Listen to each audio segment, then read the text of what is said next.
Muy buenas noches. Empezamos esta emisión de Primer Plano con el encuentro inédito entre el presidente electo Andrés Manuel López Obrador y los colectivos de víctimas. Se realizó el viernes pasado, duró 3 horas, fue muy intenso, tenía como trasfondo el edificio Chihuahua, aquel de la matanza del 2 de octubre de 1968, lo cual le daba un ambiente especial, un significado especial. Bien, destaco dos aspectos centrales. El primero, el protagonismo que tuvieron las víctimas. Ese fue un evento de las víctimas, para las víctimas, en la cual expresaron su sentir de múltiples maneras, a gritos, con fotografías, con desmayos, con llantos y con propuestas. Iban empoderadas porque las acompañaban organismos públicos autónomos como la Comisión Nacional de los Derechos Humanos y una impresionante colección de organismos internacionales de Naciones Unidas y hasta el Comité Internacional de la Cruz Roja. Llegaron, hicieron propuestas muy concretas sobre lo que se espera y fueron muy claras: nada de perdón. Primero, verdad, justicia, reparaciones y garantía de no repetición de los hechos, y luego ya se verá el perdón. El segundo hecho tiene que ver con el presidente electo, lo destacable. Lo primero es su disposición a escuchar. Aguantó durante 3 horas el ramalazo, la avalancha de emociones, y vaya que estuvo fuerte el evento, lo que decían, cómo lo decían. Y en ese sentido hay que reconocérselo, la disposición a escuchar.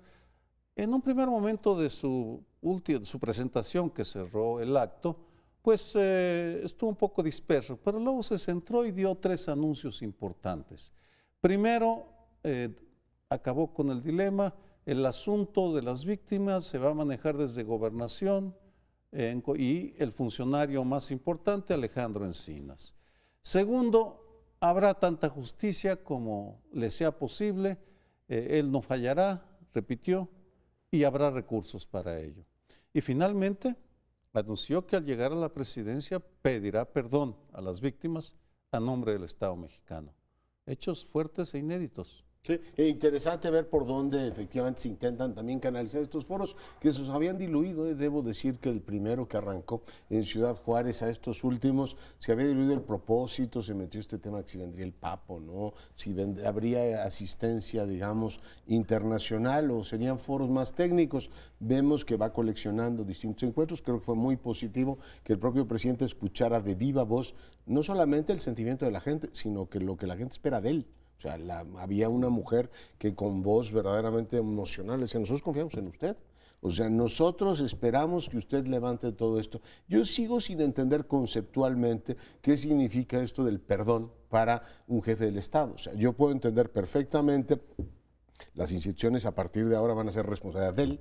Él va a ser el jefe de la administración pública y, por tanto, si hay algún abuso por parte de la autoridad o ha habido abusos por parte de la autoridad, que quien encarna esa jefatura diga: pido una disculpa en nombre de la República. Pero yo lo que esperaría del jefe del Estado, y supongo que es buena parte de lo que le dijeron las víctimas, es: usted imparta justicia. O sea, usted está para garantizar que haya un funcionariado, en este caso el de la policía y los órganos de seguridad, que funcionen apropiadamente para que la violencia se reduzca, y supongo que proveer lo necesario para que el aparato de justicia funcione. Yo es lo que esperaría del jefe del Estado, y no necesariamente un perdón genérico, que en este caso creo que no le corresponde. Él podrá decir: oiga, pues yo lo siento mucho como encarnación de la unidad nacional, que este país vive una tragedia, pero no entiendo por qué insiste tanto en el tema del perdón. Yo me conformaría con que el presidente procurara la justicia y dijera que esta es una república en la que efectivamente la ley es lo más importante, empezando por efectivamente garantizarle los derechos a toda esa gente. Perdón, pero no olvido, ha sido la frase, ¿no?, la que le ha solicitado incluso él a las víctimas. a partir de ese momento se ha movido algo la posición de López Obrador. Yo también celebro su disposición a escuchar. Creo que otros presidentes lo han hecho. Felipe Calderón lo hizo también en una donde le espetó Sicilia.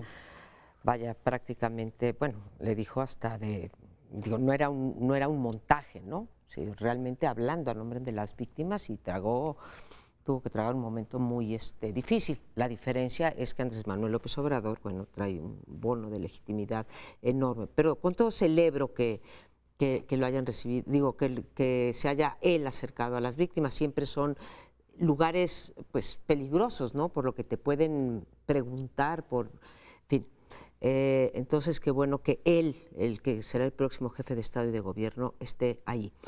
Segundo, creo que es un público difícil. Cuando digo público, no digo los que estaban allí, sino todos aquellos. Si la cifra de entre 20 y 30 mil desaparecidos es cierta, y todo indica que sí, que es cierta, pues estamos hablando de un público de entre 20 y 30 mil, ¿sí?, desaparecidos con sus respectivas familias, a las que le estás diciendo. Yo creo que con una dosis de realismo no queda mucho que hacer. Yo quiero suponer que la búsqueda de estas víctimas es una cosa realmente de una complejidad enorme. Por eso creo que acompaña a López Obrador su frase de el perdón con haremos lo humanamente posible. Creo que le entra una dosis de realismo de que no va a poder resolver la situación. En primer lugar, el daño es irreparable si es que están, si ya fallecieron, ¿no? En segundo lugar, está muy difícil encontrar a esas 20,000 personas. No se tiene prácticamente pista de ellas. Y creo que lo que está ofreciendo es lo que puede ofrecer, que hará lo humanamente posible, que desgraciadamente no es mucho. La principal restricción para López Obrador en esta materia, como en muchas otras, ya lo vamos a ver en los recortes, en fin, en la corrupción, creo que es la realidad tan terrible que tenemos en materia de impunidad, de corrupción, de inseguridad y de privilegios. A mí me parece que en este tema, como en muchos otros, ya la realidad efectivamente está empezando a poner sus límites de lo que él ofreció, porque él ofreció muchísimo. Como normalmente hacen todos los políticos en las campañas, ofrecen más de lo que pueden cumplir, pero es parte del atractivo para los electores. Quien ofrece muy poco luego sale muy mal en las campañas, entonces tienen que ofrecer. Pero en el caso de López Obrador ofreció muchísimo en muchos temas. Y también entonces él planteó la posibilidad de que el problema enorme de la inseguridad en México, la violencia, los secuestros, etcétera, podría tener un panorama distinto. Es una reducción importante de todos esos problemas. Y entonces él planteó algunas alternativas distintas que muchos hemos cuestionado y sobre todo expertos en el tema han dicho, oye, pues está bien que plantees algo distinto a lo que hicieron Calderón y Peña. Sobre todo Peña prácticamente se siguió en lo mismo. Y López Obrador estuvo planteando en la campaña como alternativas diferentes, muchas, que si las becas para que no sean sicarios, los vicarios, que lo de la Guardia Nacional que parece que ya lo echaron para atrás, una Guardia Nacional formada por parte del Ejército, parte de la Policía, y también la cuestión de la amnistía que él durante la campaña introdujo como tema, a lo mejor como una posibilidad de explorar un esquema distinto para reducir la violencia, pero ha resultado en primer lugar muy ambiguo lo de hasta dónde decía amnistía o no, perdón, de qué tipo de perdón estamos hablando, porque a veces pareciera que está hablando de un perdón espiritual o algo así, personal, no un perdón legal. En el legal dices, no, espérame, vamos a la justicia, vamos a la ley. A veces como en su discurso entremezcla de pronto frases religiosas, pareciera que a veces dicen, no, pues acuérdense que hay que tener un perdón hacia la gente. Dice, bueno, sí, pero que la ley se aplique. Y a nivel personal ya cada quien que haga lo que quiera. Las víctimas si quieren perdonar personalmente a los infractores, pues es una cosa distinta, pero que la ley se aplique, que se busque a los desaparecidos dentro de lo posible. Entonces yo creo que López Obrador empieza a modificar su discurso en estos temas, porque efectivamente en este tema en particular de la seguridad va a ser muy difícil que se logren cambios positivos, ojalá que se logren, pero está intentando por aquí, por allá, y no se ve fácil el problema de que se pueda resolver, ya no digamos el concreto de las víctimas, de los desaparecidos, sino el problema de la violencia en general, de la inseguridad, del narcotráfico, el crimen organizado, es un problemón que no se va a resolver con ocurrencias. A ver cómo van avanzando, pero no es algo que vaya a ser sencillo. Me quedo en el tema de las víctimas para hacer una distinción y algunas aclaraciones. No hay punto de comparación en la reacción de López Obrador a la de Calderón y Peña Nieto, y lo ejemplifico con dos casos, la actitud hacia las víctimas. En efecto, Javier Sicilia le pidió a Felipe Calderón que pidiera perdón, pero si tú ves el video, Calderón se enfurece y hasta azota la mesa, dice, yo no tengo por qué pedir perdón por haber hecho lo que el Estado debe de hacer, de combatir a los delincuentes, etcétera, etcétera. Nunca pidió perdón, jamás. Felipe Calderón, a nombre del Estado, no él como persona, sino a nombre del Estado. Pero sí escuchó a las víctimas, en eso estamos de acuerdo. En ese... Las escuchó, pero sin... tú ves el video en donde se observan y hay una actitud de distancia anímica, de, bueno, sí, ahí están, pero no olvidemos cómo categorizó a los jóvenes asesinados en Villas de Salvarcar, en Ciudad Juárez. Estaba en Japón y sin saberlo se acusó de ser pandilleros, sicarios, cual era falso. Es decir, no había esa actitud humana. Enrique Peña Nieto jamás visitó a las víctimas de Ayotzinapa. Vamos, es un ejemplo de su poca disposición a acercarse, a exponerse, a recibir el ramalazo del dolor, porque las víctimas están llenas de dolor y rencor con el Estado. Y de los funcionarios que nombraron para atenderlos, el único que se salva es Roberto Campa, cuando lo nombra subsecretario de Derechos Humanos, pues luego lo quita para mandarlo a la Secretaría del Trabajo. Es decir, no eran prioridad. En ese sentido, yo sí quiero subrayar la disposición a escuchar y atender y a intentar conectar, y lo logró al final del evento, logra conectarse con las víctimas. Y sobre todo nombra uno de los mejores funcionarios del equipo de López Obrador, que es Alejandro Encinas. Tiene experiencia, sensibilidad, disposición a escuchar y dialogar. Coincido, no va a ser fácil, pero nunca se lo han tomado en serio. No podemos decir qué tan difícil va a ser encontrar, porque nunca los han buscado. Ese es el problema. Tú no sabes, cuando uno se pone a buscar ya en serio, encuentras. Estaba una madre de Sinaloa, de las buscadoras de Sinaloa. Ella encontró a su hijo, ella. Lo desenterró, pero no el Estado.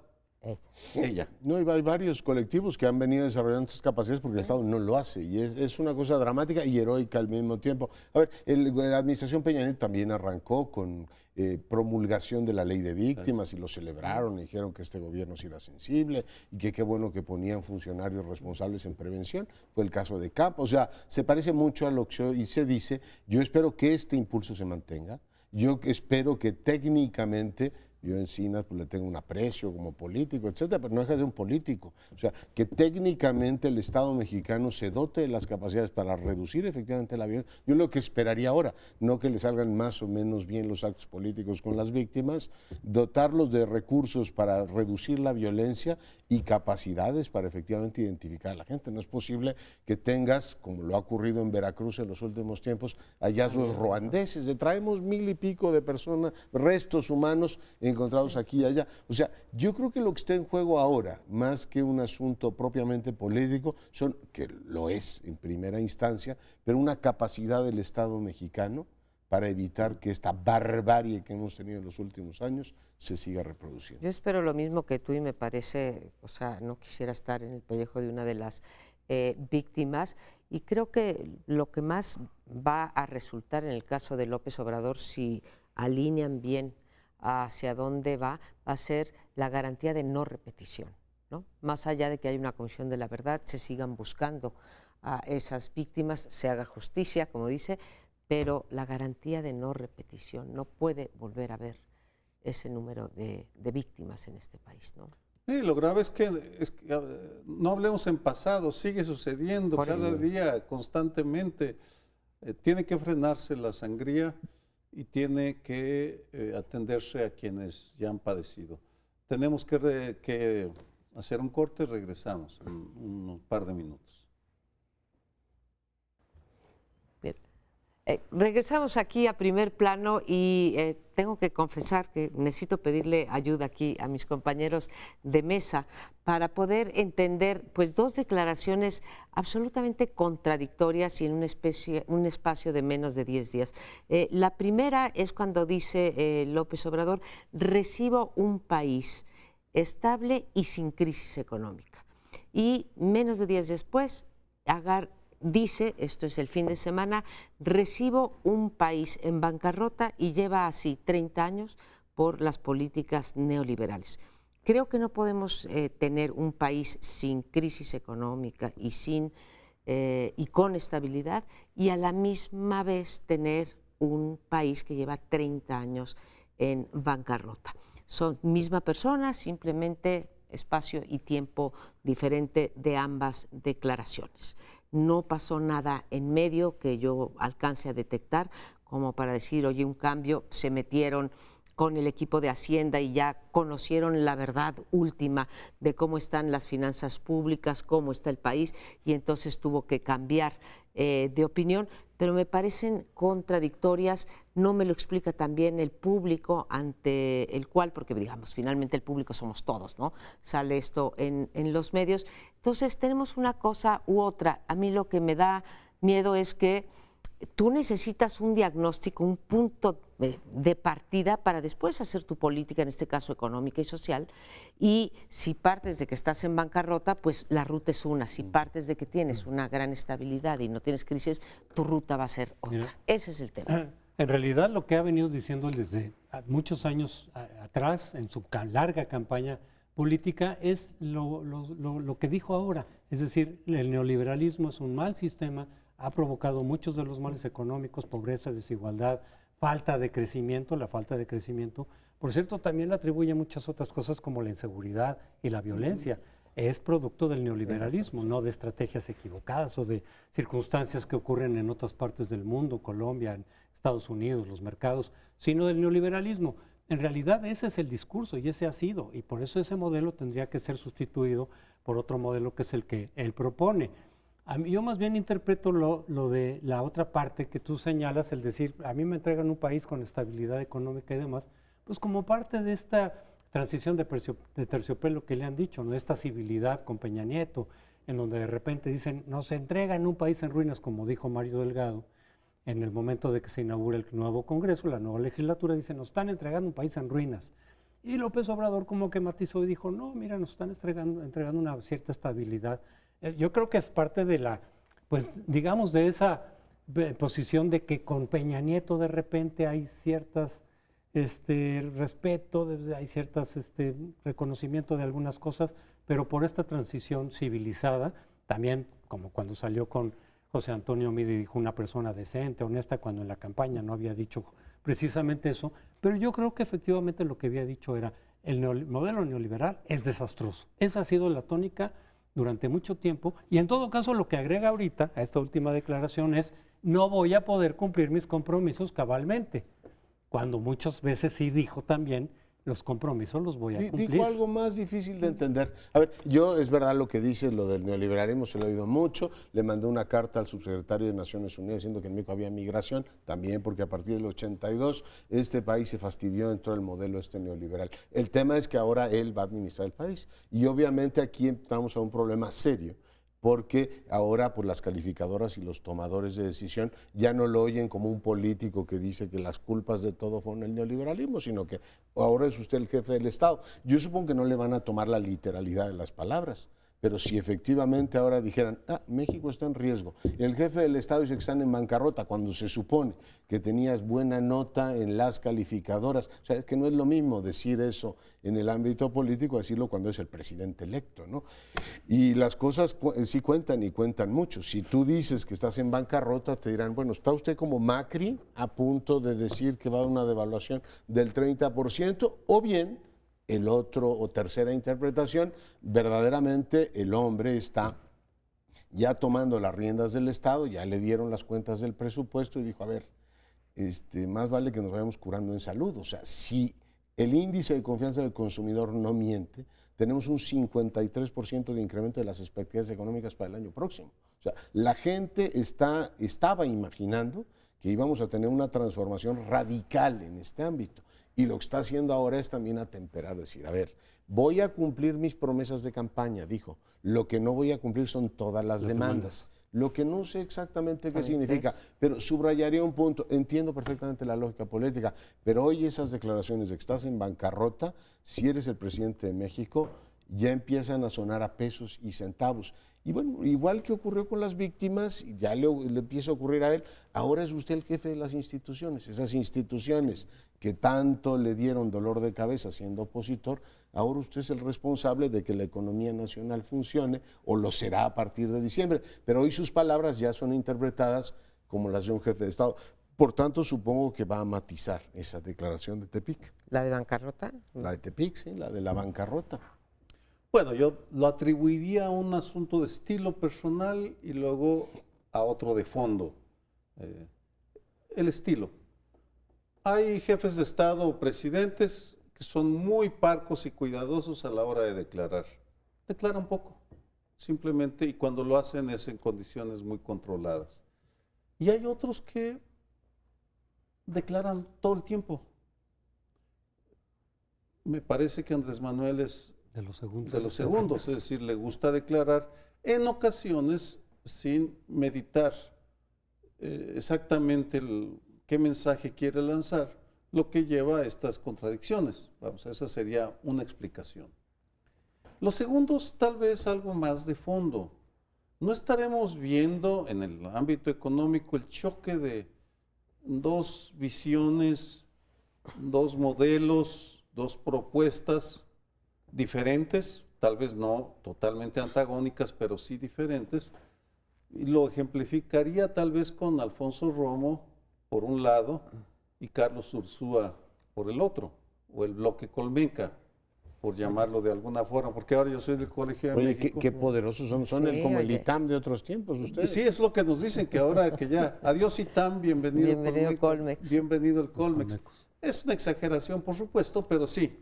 El perfil del economista del colegio tiene diferencias con el perfil del economista del ITAM, con sus excepciones, en ambos lados. Entonces, tal vez lo que estamos viendo como hipótesis es ese choque entre dos diagnósticos que no acaban de conciliarse y que lo refleja el presidente electo cuando pues una semana dice una cosa y la siguiente la otra.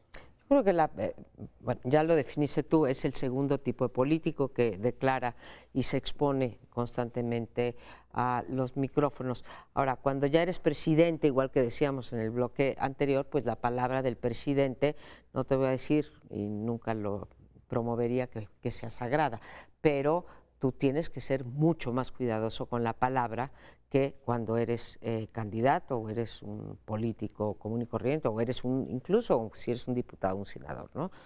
Entonces tiene que cuidar las palabras porque las palabras tienen consecuencias, ¿no? Una declaración te puede tumbar un mercado, otra declaración te puede atraer inversión. Lo estoy poniendo en los extremos, pero es el caso que tienen consecuencias. Entonces, creo que hace bien Leonardo en plantear, decir, oye, bueno, ¿qué estarán diciendo las calificadoras? Es un país en ruinas, pues entonces voy a revisar mi comportamiento y mi calificación. Entonces, en ese sentido, una alerta, un foco rojo. Y la otra, repito, así como tiene consecuencias en términos de la calificación del país o la inversión, el diagnóstico que está haciendo, si es uno o el otro, te lleva a políticas totalmente distintas. Si el país está en bancarrota, ¿qué tendríamos que esperar? Que viniera una política para rescatar esa bancarrota en la que está la hacienda pública y, por lo tanto, pues supongo yo que tendría que ser subir los impuestos, pero nos ha dicho una y otra vez que no va a subir los impuestos y no va a haber gasolinazos y, en fin, una serie de cosas. Por el lado de ingresos no podemos esperar gran cosa, salvo que venga una inversión masiva, ¿sí? O algún crédito blando de parte de algún organismo internacional, cosas así. Si te dieron un país estable, pues entonces voy a mantener esa estabilidad, voy a mantener lo que permitió esa estabilidad y entonces tengo una posición moderada. Eso es lo que pasa con una declaración y la incertidumbre es lo peor que le puedes dar a las calificadoras, a los empresarios, a los inversores extranjeros. Hay muchas puede cosas que son materia opinable, pero si estás en bancarrota o no estás en bancarrota es un asunto contable, o sea, estás o no en bancarrota y no puedes estar en bancarrota cuando tú estás proponiendo un presupuesto expansivo, o sea, él va a gastar más de lo que está efectivamente gastando Pero actualmente. ellos dicen que es inercial, No, pero es expansivo, yo estoy de acuerdo. Arriba. O sea, y es verdad, y tiene razón, y está planteando Tren Maya, y está planteando refinerías. Tú dices, a ver, si estás en bancarrota, pues ni Tren Maya ni refinerías, o sea, a cubrir los huecos. O sea, no pueden ser las dos cosas al mismo tiempo. Pero yo sí le doy una enorme seriedad a la palabra del presidente electo, porque finalmente, pues mucha gente toma decisiones en base a lo que él diga. Y estos temas, insisto, tú puedes querer construir una narrativa política, que creo que es lo que está ocurriendo. O sea, el presidente se está encontrando hoy con que él es poderosa, políticamente poderosísimo. O sea, controla cámaras, es jefe de su partido, pero es el jefe de un Estado que es presupuestariamente pigmeo y administrativamente muy deficiente. Entonces va a decir, oiga, soy capitán de un barco enorme, pero resulta que presupuestalmente soy así, y a la hora de tener capacidades para atender víctimas o reducir la violencia, me dice, pues presidente, tiene usted 40,000 policías para todo el país, usted dirá qué hacemos con ellos. Y entonces se encuentra esta paradoja, que es lo que creo que lo lleva a decir esto de la bancarrota en Tepic, ¿no? Yo introduciría otra declaración reciente también vinculada con este tema, que es lo del Banco de México.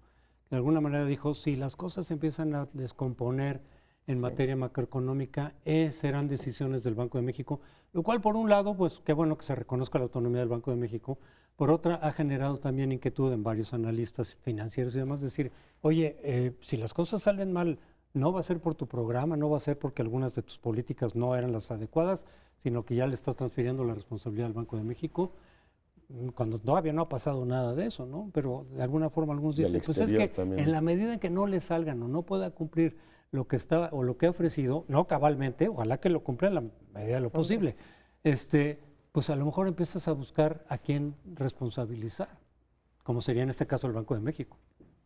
Bueno, pues con esa contradicción estamos. Y el tema externo, con ¿no? Que claro. no sé bien si es porque el Telecán se va a caer. A ver. ¿Hasta qué punto? Es que es una situación tan extraña. Todavía no toma posesión, vamos, general. Pero declara todos los días, como dices tú. Declara todos los días. Todos los bloques del primer plano son para analizar lo que dijo López Obrador. Nunca nos había pasado no ha eso. tomado posesión, pero está en el centro del debate pero nacional. en algún sentido ya gobierna, ¿no? ¿Cómo se hace un corazoncito? Y en algún sentido, pues ya gobierna, porque desde el día primero tiene la mayoría en las cámaras. Y bueno, las iniciativas que se han pasado han sido iniciativas de él. Pues sí, vamos a un corte, volvemos enseguidita. Sí, tienes razón. Y hemos estado hablando de las ambigüedades en el discurso de López Obrador en diversos temas, y también aquí surge en cuestión de la corrupción el asunto de la estafa maestra que ha hecho ruido los últimos días, que se está volviendo a poner en el centro de la opinión pública en revisar qué tanta responsabilidad pudo haber tenido o no pues una de las protagonistas de este escándalo, Rosario Robles, y de ahí se genera de nueva cuenta en estos días, en este fin de semana, declaraciones pues controvertidas de López Obrador que además dan pie a interpretaciones distintas, porque efectivamente muchas de estas declaraciones son entre ambiguas, a veces contradictorias, confusas y que generan de pronto interpretaciones diferentes. Muchos dicen, no, aquí no hay más interpretación, dijo Rosario Robles es chivo expiatorio, como sugiriendo, y así lo entendió la mayoría, que en realidad ella no es la responsable, y dijo también, esto es un circo, o estos suelen ser circos de los medios y de la mafia, que esa es la parte para mí más importante, más que solamente decir chivo expiatorio, que en sí mismo es importante, de Rosario Robles, sino decir, es para tapar a los jefes, es decir, a los meros, a los responsables. Y cuando le dicen, en este gobierno, dicen, no, desde hace 30 años, o sea, incluyendo por lo menos a Salinas de Gortari, con lo cual querría decir que lo de La Quina, que lo de Raúl Salinas, lo de Jorge Díaz Serrano, etcétera, habría sido para justamente tapar la responsabilidad de los más grandes, de los presidentes salientes o entrantes o de quien fuera realmente responsable de esos escándalos de corrupción. Ahorita, traduciéndolo al sexenio actual, estaría diciendo Peña Nieto. O sea, si es para echarse encima a Rosario Robles, para tapar al jefe, el único jefe ahorita importante de este asunto es Peña Nieto. Pero por otro lado le dicen, entonces se va a ir contra los jefes. Ya no contestó, nada más dijo, no habrá en mi gobierno corrupción ni impunidad. La pregunta sería, ¿no se conformaría con Rosario Robles? O incluso decir, Rosario Robles no es la responsable, vámonos con los verdaderos responsables hasta arriba. Pues eso es muy difícil de interpretar porque muchos suponemos que hay un pacto de impunidad con este gobierno que podría estar incluida Rosario Robles, pero en el cual desde luego muchos suponemos que Peña está dentro de ese pacto de impunidad, si es que efectivamente Yo me acojo a la doctrina Casar. Le pido a mis compañeros que me digan qué quiso decir el presidente con eso. Es decir, no entiendo demasiado bien si lo que quiso decir es, porque digo, no vamos a hacer espectáculo, ¿no? Ni políticos, ni gente del espectáculo. Es decir, aquí la lucha anticorrupción no va a ser ¿cómo se llama? Espectacular. Y al mismo tiempo, como tú dices, pues Rosario Robles en realidad era una intermediaria, quien manda son otros. Pero además regaña a Reforma y dice, es que no hacen las investigaciones bien, esto de los 700 millones no apuntan a quien efectivamente es el responsable. Pues uno supone que a partir de ahora el próximo fiscal anticorrupción, que va a depender de su gobierno, va a hacer el trabajo, supongo que de procesar a los expresidentes, ¿no? Es decir, no basta con quitarle su pensión, sino supongo que a partir de ahora le dirán, oiga, pues usted prometió que iría con los jefes, y como la secretaria de Estado no era lo suficientemente poderosa, pues supongo que irá contra alguien. Si eso es espectacular o no es espectacular, pues en este país mucha gente está pidiendo efectivamente que los presidentes y expresidentes respondan ante la justicia. Yo trataré de aclarar. Primero, decir que en una cosa tiene razón López Obrador.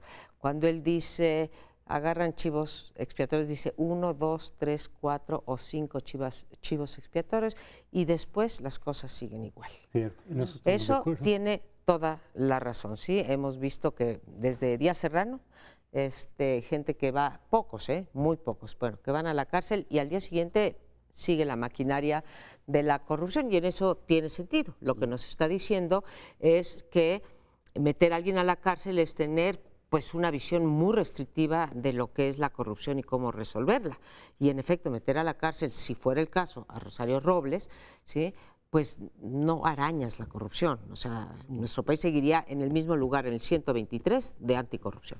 Entonces, eso me parece muy bien. Lo que ya no me parece bien es cuando dice que están mal hechas, en ese caso, la investigación de Reforma o la estafa maestra, que se convirtió en un libro, que fue ganadora de un premio y está nominada para el premio García Márquez y que está perfectamente bien sustentada. Creo que es una investigación periodística que de las mejores investigaciones periodísticas y a partir, además, de información oficial de la Auditoría Superior de la Federación. Yo no sé si todo el mundo lo sepa, pero la Auditoría Superior de la Federación interpuso ya más de una veintena de denuncias penales ante la Procuraduría General, contra quien resulte responsable. Claro. ¿No? Y lo último que quiero decir es que, igual que interpretábamos hace un momento, que qué iba a hacer con las víctimas, no sabíamos bien a bien si el perdón era, digamos, un borrón y cuenta nueva. Yo creo que aquí está claro con la última declaración de ese discurso de López Obrador, decir, a ver, nosotros no somos vengativos, nosotros queremos mirar para adelante. ¿Sí? No se van a perseguir funcionarios, ni peces gordos, ni nada, porque estamos empeñados en mirar para adelante.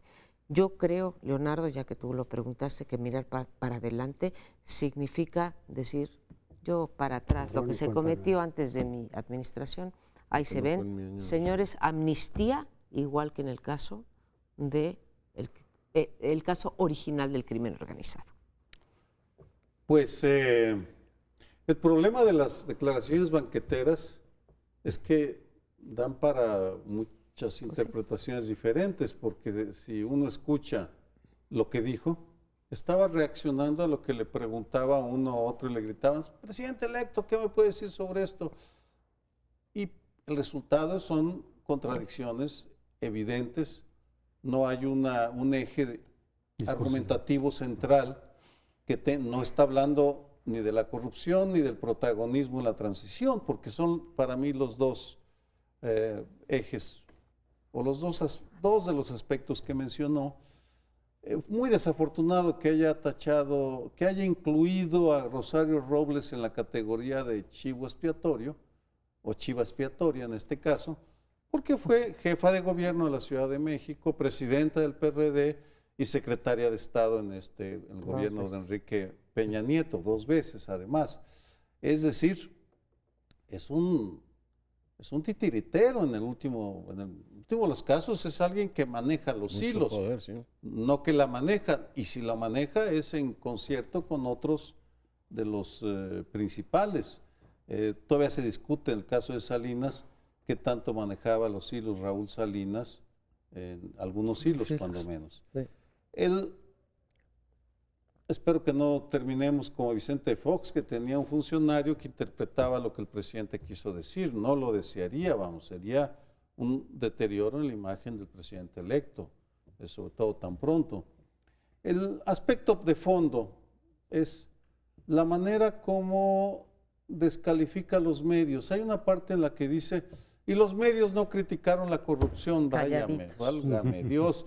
Sí, el equipo de Carmen Aristegui denunció a la Casa Blanca y seguimos pagando las consecuencias de su equipo.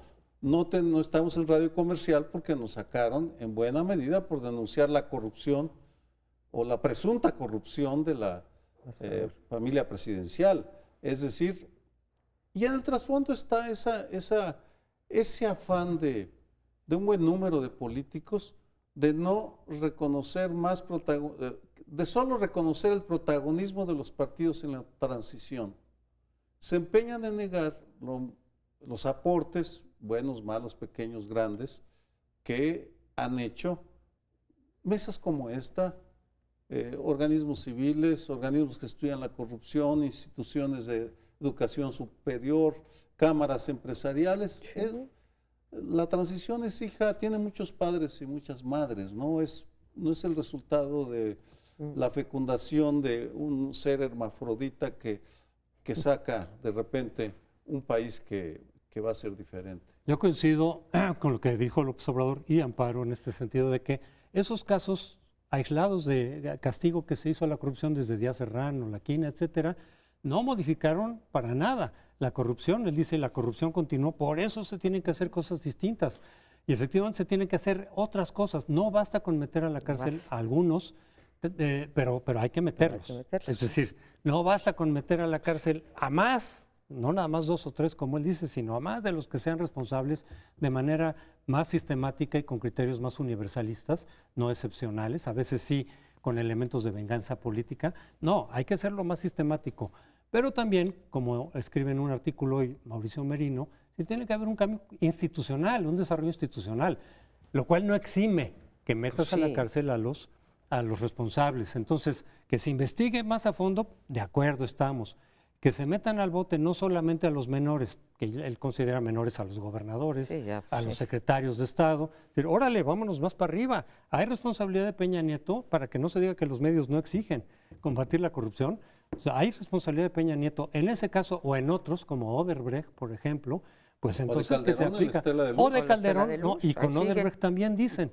Con Odebrecht dicen, también pudo haberle salpicado a Calderón. Bueno, adelante, ojalá que efectivamente para romper este ciclo de impunidad se investigue a fondo, pero si de verdad está dándole vueltas para el borrón y cuenta nueva, se manda otra vez un mensaje de impunidad, de decir, miren, a final de cuentas, quienes incurran en la corrupción van a hacer una apuesta de si los van a meter a la cárcel o no, o si están en buenos términos, igual y se puede negociar. Ese no va a ser un buen mensaje para terminar con la impunidad. Sí, es lo cierto lo que dicen, es decir, procesar por espectáculo puede dejar igual la corrupción, no procesarlos deja igual la corrupción, con lo cual no hacerlo efectivamente es igual de indeseable que hacerlo sin hacer el resto. Yo creo que estamos absolutamente de acuerdo. Lo que no entiendo es a qué demonios salió con eso, o sea, un prudente silencio diciendo, oiga, pues que investiguen y lo vean y ya lo veremos. Sigo sin entender por qué lo dijo. O sea, hay muchas cosas, incluso lo de los corazoncitos, cuando no quiere responder, no responde, ¿no? Y les dice, no les voy a responder esto, y les dijo a las reporteras aquí el corazoncito, esto de responder sobre el caso Robles, pero no solamente respondió, o sea, elaboró, y esas cosas a mí me resultan un poco difíciles de entender. Supongo que en los próximos días el presidente electo hará una especie como de team back y dirá, ¿qué cosas debo decir y qué no? Ya estoy en zona de peligro, digamos de peligro declarativo. Lo que él diga es tema de análisis. Una sola frase, un mal banquetazo es equivalente a un cadalso. Ah, qué bonito. Oye, una cosa y me da tiempo. fuerte. Decía él, digo, él fue víctima de algo que hizo los medios en materia de corrupción, que fue la Casa Blanca, ¿no? Y está hoy fuera de las radiodifusoras comerciales. A ver, en 1996 había 500 notas sobre corrupción. En 2014, 30,000. ¿No han hecho nada los medios? ¿Han estado calladitos? Y además se ha exigido Es que se pregunta. llegue hasta arriba, o sea que en esa parte sí no estamos de acuerdo. Se nos termina el tiempo, vamos al siguiente segmento. Bueno, y en este último bloque les propongo que revisemos el primer acto del legislativo ya con la mayoría morenista, es poner un tope a los salarios de los funcionarios. Yo creo que es un acto justiciero, es algo que estaba en la Constitución y no se había desarrollado. Nadie puede ganar más que el presidente. Bueno, aquí hay dos dudas, sin embargo, que saltan y han alimentado el debate. A ver, ¿quién fija cuál es el salario, el umbral remunerativo decente para decir a partir de aquí debes o no debes cobrar? Fue el presidente. El presidente dijo, son 108,000 pesos, yo lo digo, y por supuesto la mayoría que lo respalda ni siquiera va a revisar si es lo conveniente, podría ser más, podría ser menos, pero aquí técnicamente es desde Chihuahua, desde la calle de Chihuahua, de la colonia Roma, se dijo, este es el tope. Y a partir de ahí empieza la discusión de quién está exento, quién no. Si los poderes del Estado tienen efectivamente que contribuir a la austeridad, dice el Poder Judicial que va a dar 5,000 millones de pesos. Yo me pregunto si tú puedes prescindir de 5,000 millones y efectivamente sigues haciendo tus funciones sustantivas, es que estabas verdaderamente excedido de peso, lo cual es gravísimo, de peso presupuestal se entiende. Por el otro, estarle quitando a poderes del Estado presupuesto podría tener efectivamente implicaciones en su funcionamiento general. En todo caso, cumple una promesa de campaña la mayoría de Morena. Hoy circula un documento de que los funcionarios de Pemex van a estar exentos de ese recorte, con lo cual se pregunta uno, bueno, si va en serio el asunto o no. Los mismos legisladores nos tendrían que aclarar cuánto ganan, pero yo en última instancia me pronuncio por lo siguiente. No basta una burocracia austera, queremos una burocracia eficaz. La Ciudad de México es el mejor ejemplo de que ganen poco los delegados no significa que tienes un gobierno menos corrupto y más eficaz. Nominalmente los secretarios de despacho en la ciudad y los jefes delegacionales y alcaldes ganan muy poquito. Y eso no quiere decir que tengamos una ciudad administrativamente brillante. Lo dejo sobre la mesa. Ni que tengamos tampoco, no está relacionado los sueldos con la corrupción, ¿no? E incluso a lo mejor puede, incluso hasta haber más. Yo condeno los excesos y cuando tú dices, bueno, hay un poder que se puede cortar 5,000 millones y seguir funcionando igual, pues aparentemente sí. Yo sí creo que en este país hay unos excesos en los presupuestos en general, unos acaban en los bolsillos de los funcionarios, otros en ineficiencias, otros en privilegios, no en salario monetario, pero sí en privilegios que no deberían de existir, así que sí me parece que hay mucha tela donde cortar. Ahora, otra vez, son políticas generales que se anuncian como generales que más pronto que tarde van a tener que empezar a tener excepciones y qué buena que las haya. Lo malo es que se haya anunciado como una política general, que se haya fijado ese sueldo de los famosos 108,000 pesos, que nadie sabemos por qué 108,000 y no 120 o 100, ¿no? O 90. Entonces, bueno, ese es el parámetro, pero nadie nos dijo por qué ese era el sueldo adecuado para un presidente de la República. Como decía alguien el otro día, pues hay funcionarios que tienen muchísimas más responsabilidades, ¿sí? Claro, ellos no pelean en elecciones, pero que necesitan mayor capacitación que el presidente para gobernar los asuntos de su despacho. Yo me remito a aquel tuit muy famoso de Isaac Katz, donde decía, requiero un director general que hoy en día van a ganar en bruto entre 55 y 65,000 pesos, un director general de deuda, descripción del trabajo, manejar la deuda del país que equivale a 80,000 millones de dólares, sueldo 40,000 pesos y horas de trabajo de lunes a lunes, 24 horas. No puedes hacer y decir así en general, corta los excesos, corta los privilegios, haz una burocracia austera, pero como tú decías, eficaz, pero no hagas esto porque te va a salir mal. Voy a soltar otra frase. Bien. Queremos austeridad con racionalidad. No, Porque Sí, creo que todos estamos hasta el gorro de los excesos. Sí. Ha habido abusos durante décadas y décadas y décadas. No, en el neoliberalismo, regresémonos a los viajes de José López Portillo y su esposa con el piano, para que volaba por todo el mundo con su piano y mandaba a traer, según informes, jardines japoneses en aviones de la presidencia. Excesos ha habido desde hace muchos años. Y cuando me refiero a la racionalidad, relato brevemente una confidencia de una diputada del interior del país, del centro, del Bajío, ahí lo dejo, que me explicaba compungida que simplemente no le iba a alcanzar el dinero, porque dice, mira, un departamento en la Ciudad de México me cuesta 25,000 pesos amueblado, si bien me va, están carísimos, o tengo que buscar lugares para compartir, además que tengo que mantener mi casa en la ciudad del Bajío donde vive y no puedo llevarme a la familia, por tanto se duplican los gastos. En ese sentido sí creo que es necesario simplemente apelar a que revisen la condición en la que están trabajando los diputados, no los obliguemos al moche famoso, o bien que se pongan innovadores y pongan casas de asistencia o que renten cuartos en algún convento medio vacío. Lo digo en serio, hay conventos con cuartos que no están ocupados y que tal vez los puedan rentar a diputados y diputadas, cada una en un ala, por supuesto. Por favor. A la celda a meditar. A la celda a meditar. Porque si queremos austeridad, yo soy el primero, con racionalidad, y que nos informe, por supuesto. ¿Por qué nuestra pensión tiene que ser la que no incluye las prestaciones académicas? ¿Por qué nos la quitan?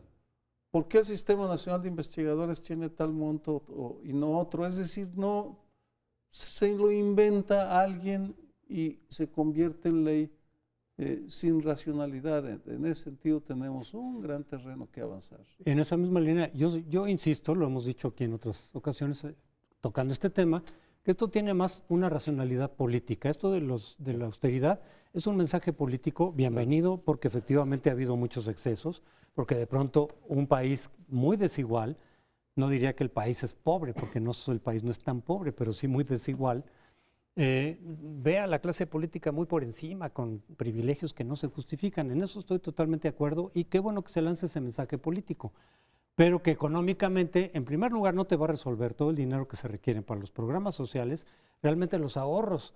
Si lo quieres hacer esto para de ahí sacar, ¿no?, una buena tajada para tus programas sociales, de los que vas a requerir muchos recursos, pues entonces sí puedes caer precisamente en afectar la operación del gobierno, la eficacia, el no contar con la gente que sí tiene que estar muy bien preparada y experimentada para muchos temas especializados, pero tampoco puedes hacer tabla rasa, por eso sí tiene que ser muy cuidado, muy justificado, decir, aquí le quitamos a tanto, porque de pronto hay condiciones distintas en la propia burocracia. No es todo que lo metas en el paquete de la burocracia dorada y bájala a la mitad, como originalmente era el planteamiento, además, a la mitad todos, los de arriba, la parte directiva, digamos.